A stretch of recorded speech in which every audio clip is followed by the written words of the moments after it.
Fox News alert, the CDC is changing its guidance once again, slashing the mandatory quarantine period for those who test positive for COVID from 10 days to 5. It claims this change is in response to the Omicron variant, which comes with milder symptoms. But regardless of the variant you catch, the quarantine period is still only 5 days, and it seems likely they are finally admitting what you and I have known all along.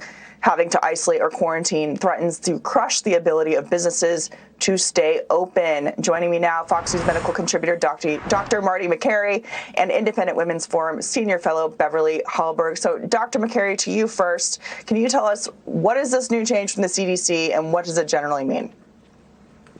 Well, they're saying it's based on new data. It's not really based on new data. They're just recognizing that you will absolutely destroy the infrastructure of not just the airport and travel industry, but hospitals and so many other aspects of society if we stick to a rigid 10-day asymptomatic quarantine requirement. So now they're saying you can go to 5 days. They've even said hospitals can go less if they need to for some staffing need. And we're also seeing this sort of distinction of those who have had boosters, giving them the privilege of not having to quarantine at all, starting to create this sort of artificial construct that there are boosted and unboosted Americans, despite the fact there's no evidence to support boosting young people in the United States.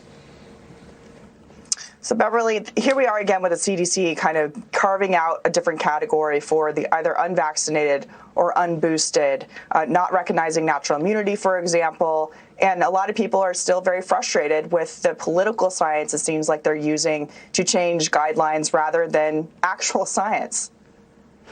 Yeah, they should be following the science like they say they're doing, but the reality is they haven't been. And there should have always been a multi-pronged approach to attacking COVID that does consist of vaccine, but that also consists of recognizing natural immunity and also testing. We are seeing now how the lack of testing is creating chaos across this country as people are not able to determine whether or not they have a cold or is this actually Omicron that they have. And we're seeing this politics of fear play out because you even saw in the city of Washington, D.C., when we saw cases of Omicron go up, even though these cases are mild, all of a sudden you had the mayor there issue a vaccine mandate that's supposed to take place on January 15th. So those of us who want to visit our nation's capital, if you are unvaccinated, you're not able to go to restaurants, go to museums, and not participate in life in Washington, D.C., even though you should be able to do so in your nation's capital. So a lot of this, in my opinion, is about grabbing power, not actually following the facts and following the science. Dr. Makary, we've seen this testing shortage. We now know that the Biden administration rejected a very robust plan in October to get ahead of this testing crunch before the holidays. But it's the CDC and Dr. Fauci who have said, make sure you go and get a test, even if you're not showing symptoms. So are we actually over-testing at all? Is that something that's causing this problem? Well, you can't have it both ways and have a very limited testing supply that we're rationing and at the same time give guidance to every American and every business to do routine screening just to get together or engage in regular activities. If we use the current number of tests that they have acquired, we would blow through those tests with the current screening requirements in about 5 days. They've got about 160 million a month planned for the next 3 months. You would need 2 billion a month just to keep up with their own guidance. So they've not moved their guidance from a universal testing protocol to a selective testing strategy. We're still waiting to hear from them about that.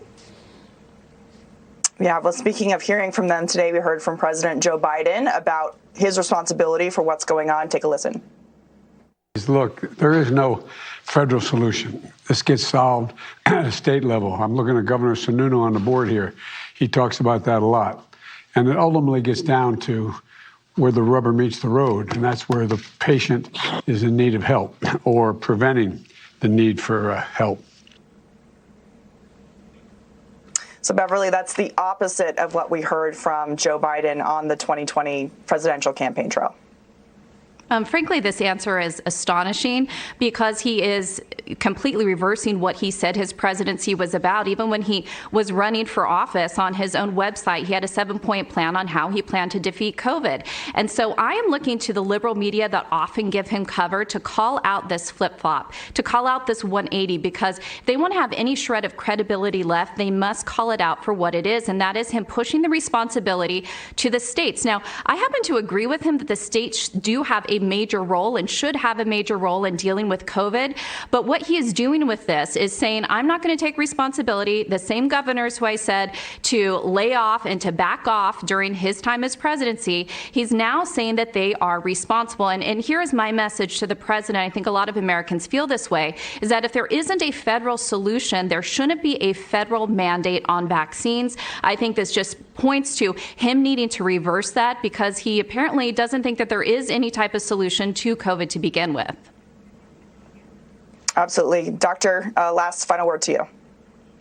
Well, one thing that was missing from the president's speech today was any mention of therapeutics. Here we have drugs that have cut COVID deaths to zero, at least 2 of them, and one that's been out for a while that cut deaths by 91%. Not a single mention. It may be because we didn't prepare enough and have enough on hand.